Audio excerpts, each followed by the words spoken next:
So standard 11.0, students apply basic factoring techniques. It's a continuation of what we did before.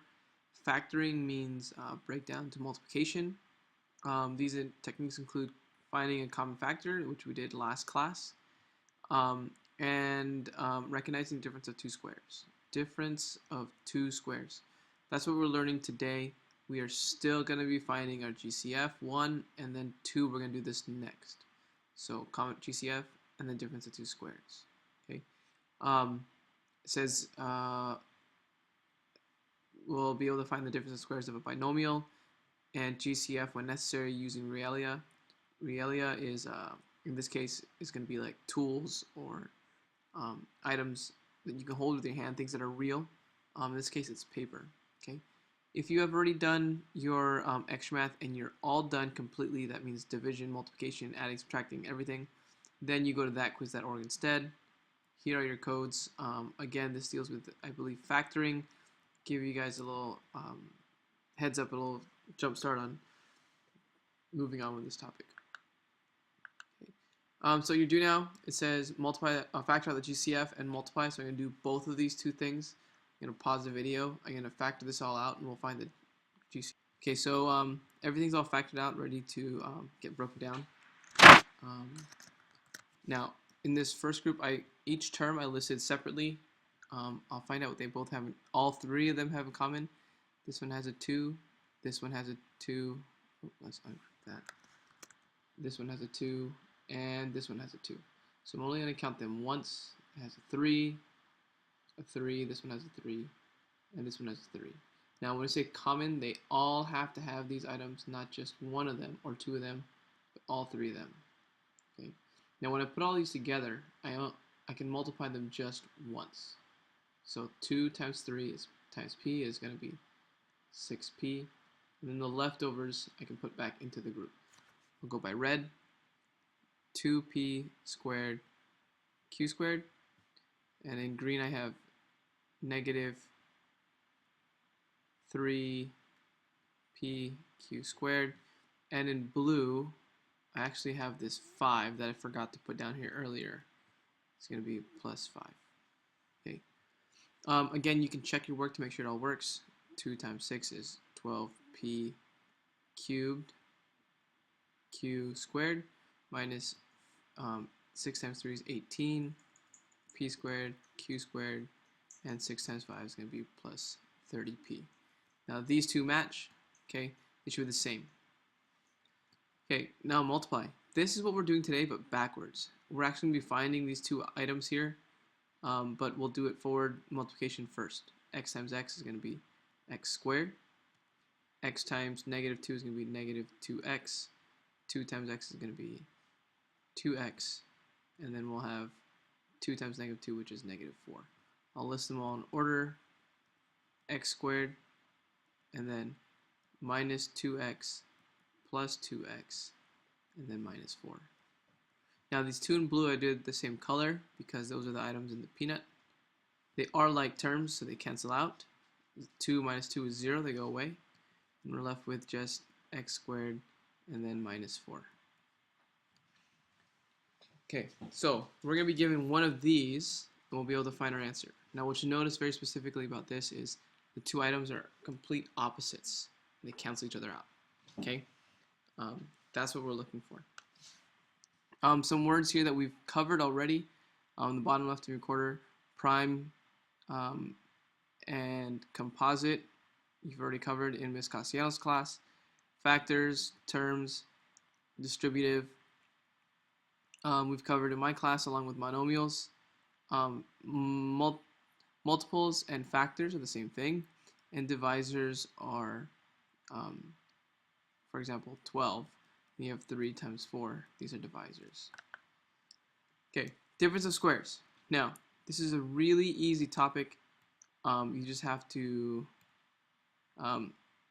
basically follow the rules. Okay. There are two things. We call it a difference, which means it must be a subtraction. That's 1. Okay. 2 has to be squares, so it has to be perfect squares. Now squares are things like this, x squared, or 49, which is going to be 7 times 7. Okay, now you're going to have to fill out a pattern. Okay, this is our pattern. This is our template, basically. You're going to have two binomials, one plus and one minus. Okay, so I'll put my template down here. 1 plus, 1 minus. It doesn't matter which one comes first. Doesn't matter which comes second. Doesn't really matter. Now these two items in the beginning, the first term is going to match our first term. The second term is going to match our second term. Okay. So 49 is actually going to be 7 times 7. They have to be the same number. That's why we call them squares. This is going to be x times x. Therefore, let's see if I can do this. Let's ungroup those. Okay, so 7's go in the front. X's go in the back.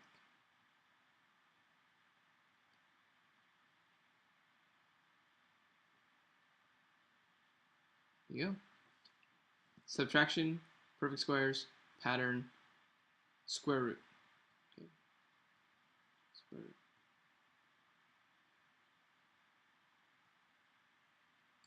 All right, students do. Same thing. Let's fill out that pattern. First term, second term, 1 plus, 1 minus. It doesn't matter which one's which, but the first term must go in the first spot. Okay, and the second term must go in the second spot. Okay. Now the first one's going to be, again, x times x, and the second one's going to be 6 times 6. Therefore, I get 6 is here, and x is here. That's all there is to it. Factor out the perfect squares, and then once you find the perfect squares, put them into the pattern correctly.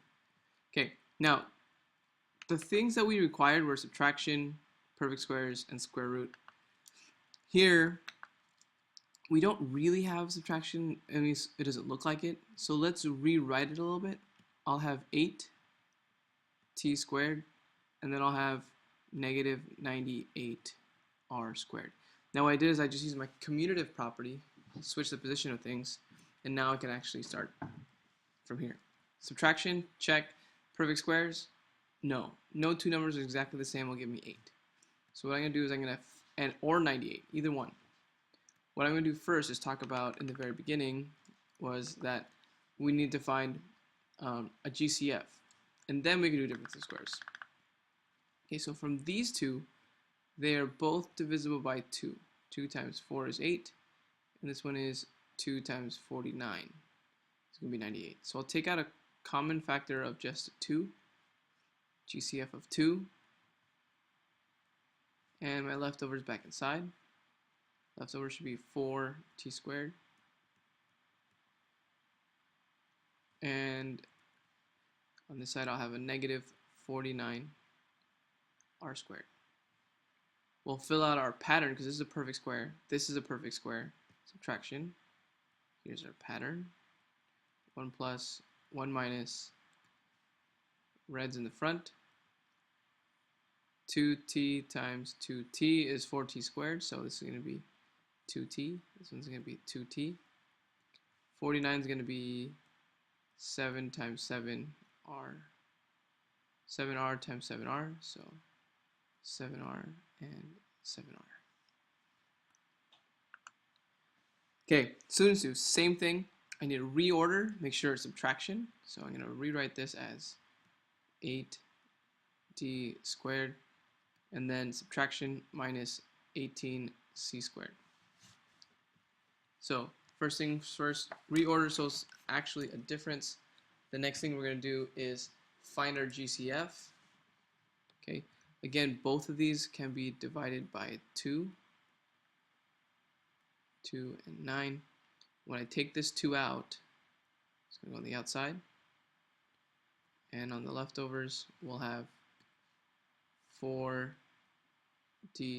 squared minus 9c squared minus 9c squared. Okay. Now, pattern plus and minus, and red comes first. Same two numbers that multiply. 2 times 2 is 4.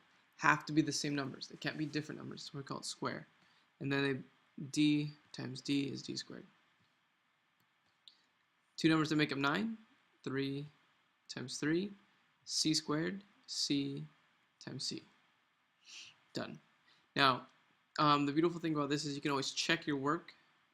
So let's check 2d minus 3c and 2d plus 3c. Okay, so check your work. Okay, one of our mathematical practices is checking your work.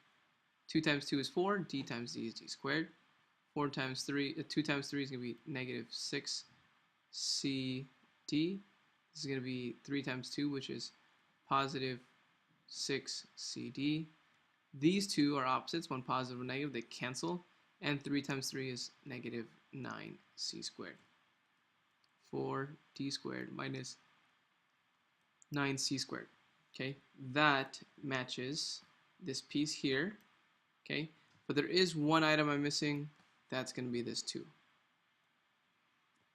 When I multiply this whole thing by 2, I should get back to my original.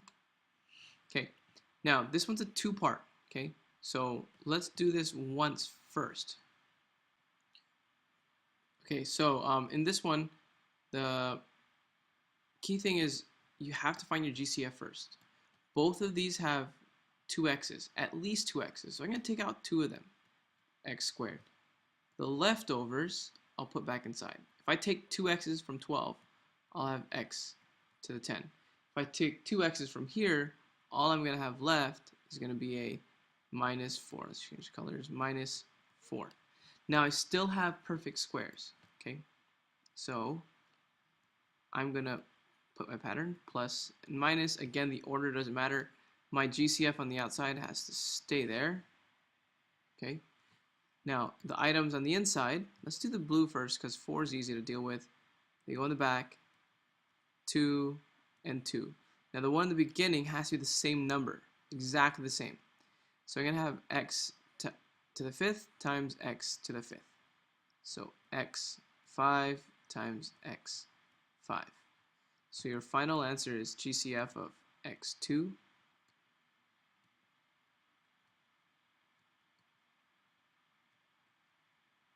and we'll have x to the 5, x to the 5. Those are supposed to be the same, and 2 and 2.